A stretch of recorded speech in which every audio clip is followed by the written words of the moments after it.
नमस्कार, मैं सोनल गुप्ता, सहायक आचार्य MHU गवर्नमेंट कॉलेज डी। आज हमारे व्याख्यान का विषय है वेदांग। वेदांग का अर्थ है वेदस्य अंगानि, अर्थात वेद के अंग।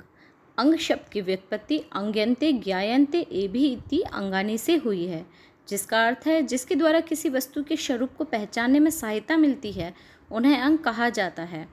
वेदों का अर्थ जानने के लिए जिन शास्त्रों का प्रयोग किया जाता है उन्हें वेदांग कहा जाता है। शिक्षा, कल्प, व्याकरण, निरुक्त, छंद और ज्योतिष के भेद से इनकी संख्या 6 है। शिक्षा, व्याकरणम, छंदो, निरुक्तम, ज्योतिष तथा कल्पः च इति षडंगानि वेदस्य आहु मनीषिणः। शिक्षा, व्याकरण, छंद, निरुक्त, ज्योतिष तथा कल्प ये 6 वेद के अंग माने गए हैं। शिक्षा घ्राणम तो वेदस्य, शिक्षा को वेद रूपी पुरुष की नासिका माना जाता है। क्षमा कीजिएगा, नासिका माना जाता है। आचार्य सायण ने ऋग्वेद भाष्य भूमिका से शिक्षा का अर्थ स्पष्ट करते हुए लिखा है, स्वर वर्ण आदि उच्चारण पिकारो यत शिक्ष्यते उपदिश्यते सा शिक्षा, अर्थात जिसमें स्वर वर्ण आदि के उच्चारण की शिक्षा दी जाती है उसे शिक्षा के नाम से जाना जाता है। स्वर व्यंजन संख्या कितनी है, इनका उच्चारण स्थान कौन सा है, प्रयत्न कितने हैं, उनका किस रूप में विभाजन होता है इत्यादि शिक्षा के अंतर्गत ही आते हैं। तैत्तरीय उपनिषद में शिक्षा संबंधी 6 अंगों का उल्लेख मिलता है। वे हैं वर्ण, स्वर, मात्रा, बल, साम तथा संतान। इसके अतिरिक्त कुछ शिक्षा ग्रंथ भी प्राप्त होते हैं। ऋग्वेदीय शिक्षा ग्रंथ, ऋग्वेद पर केवल एक पाणिनीय शिक्षा ग्रंथ प्राप्त होता है। यजुर्वेदीय शिक्षा ग्रंथ, यजुर्वेदीय शिक्षा ग्रंथों में याज्ञवल्क्य शिक्षा, व्यास शिक्षा, वशिष्ठ शिक्षा, भारद्वाज शिक्षा, मांडव्य शिक्षा आदि ग्रंथों के नाम विशेष उल्लेखनीय हैं। सामवेदीय शिक्षा ग्रंथ, इसमें नारद शिक्षा तथा शाक्टायन शिक्षा ग्रंथों का विशेष महत्व है। अथर्ववेदीय शिक्षा ग्रंथ, अथर्ववेद में मांडुक्य शिक्षा का नाम विशेष है। वेदांग में दूसरा स्थान कल्प का है, जिसमें यज्ञ की विधियां तथा वेद विहित कर्मों का प्रतिपादन किया जाता है उसे कल्प के नाम से जाना जाता है। कल्प्यते समर्थयते याग प्रयोगो अत्र इति व्युत्पत्ति, कल्प में वेद विहित कर्मों का वर्णन भी मिलता है, इसीलिए उसे कल्प की संज्ञा दी गई है। कल्पो वेद विहितानाम कर्माणाम अनुपूर्वेण कल्पना शास्त्रम, कल्प को वेद रूपी पुरुष का हाथ माना गया है। हस्तो कल्पो अथ पठ्यते, विषय की दृष्टि से कल्प सूत्र को 4 भागों में रखा जा सकता है। श्रोत सूत्र, इसमें श्रुति द्वारा प्रतिपादित वैदिक यज्ञों का वर्णन किया गया है। ऋग्वेद के श्रोत सूत्र में आश्वलायन तथा शांखायन या कौशितिकी का नाम आता है, जबकि यजुर्वेद पर कात्यायन, पारस्कर, कठ, बौद्धायन, सत्याषण, वैखानस, भारद्वाज, बाधुल विशेष उल्लेखनीय हैं। सामवेद के श्रोत सूत्रों में लटयायन, आर्ष्य, खाद्य तथा जैमिनी के नाम मिलते हैं और अथर्ववेद पर केवल एक वेतान श्रोत सूत्र ही मिलता है।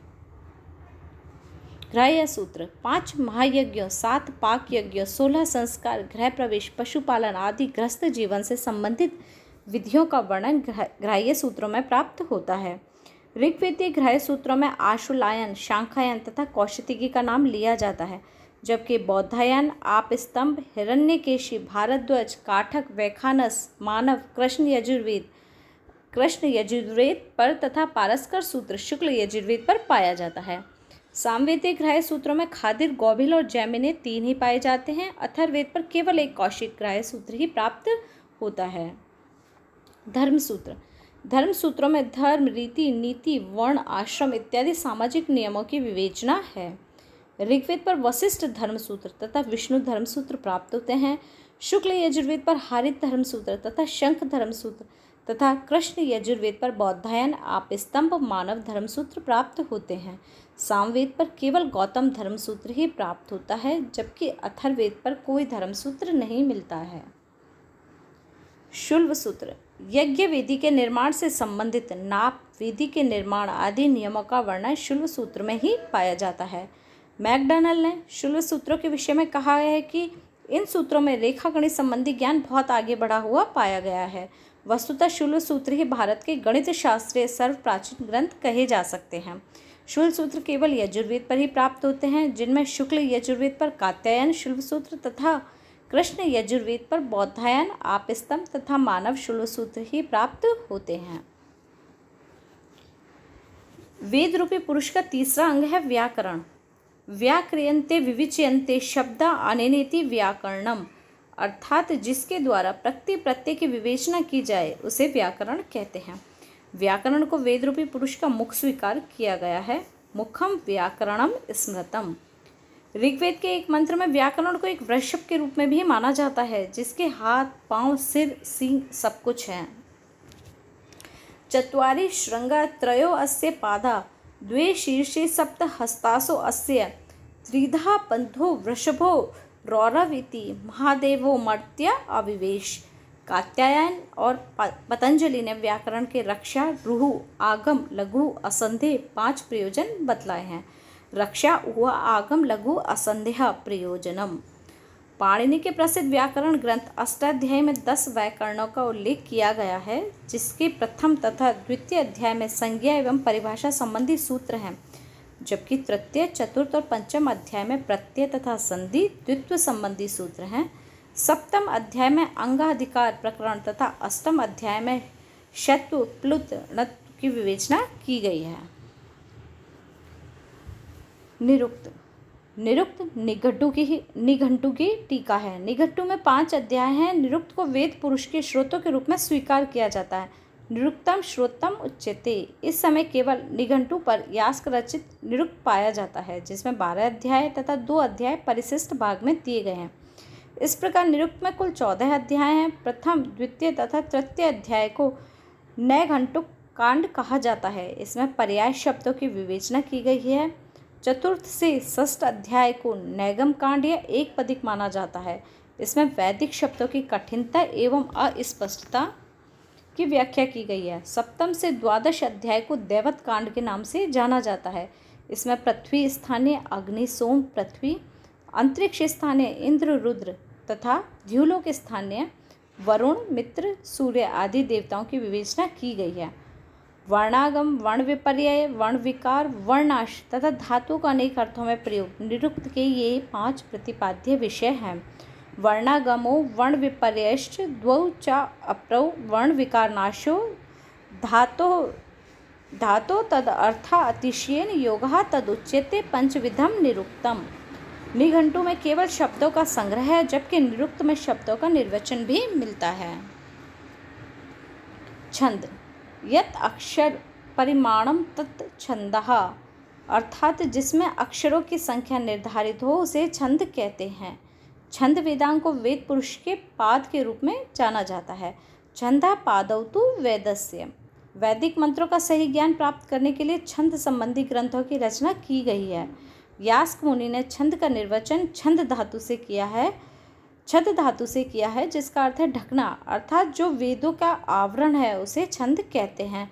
छंदासी छादनाथ। छंद वेदांग का प्रतिनिधि ग्रंथ आचार्य पिंगल रचित छंद सूत्र है, जो 8 अध्यायों में विभक्त है। इसमें प्रथम से चतुर्थ अध्याय तक वैदिक छंद के लक्षण है। इसके बाद लौकिक छंदों का वर्णन किया गया है। लौकिक छंद 4 चरणों में निबद्ध होते हैं, लेकिन वैदिक छंदों में ऐसा कोई नियम नहीं है। कोई छंद 1 चरण का तो कोई 5 या 6 चरण का भी पाया जाता है। वैदिक छंदों में अक्षर गणना मुख्य है, जबकि लौकिक छंदों में गुरु और लघु पर विचार किया जाता है। वैदिक छंदों में त्रिस्तुप छंद की महत्ता है। वेद रूपी पुरुष का 6वां अंग है ज्योतिष। ज्योतिष वेदांग को वेद पुरुष के नेत्रों के रूप में स्वीकार किया गया है। ज्योतिषम अयनम।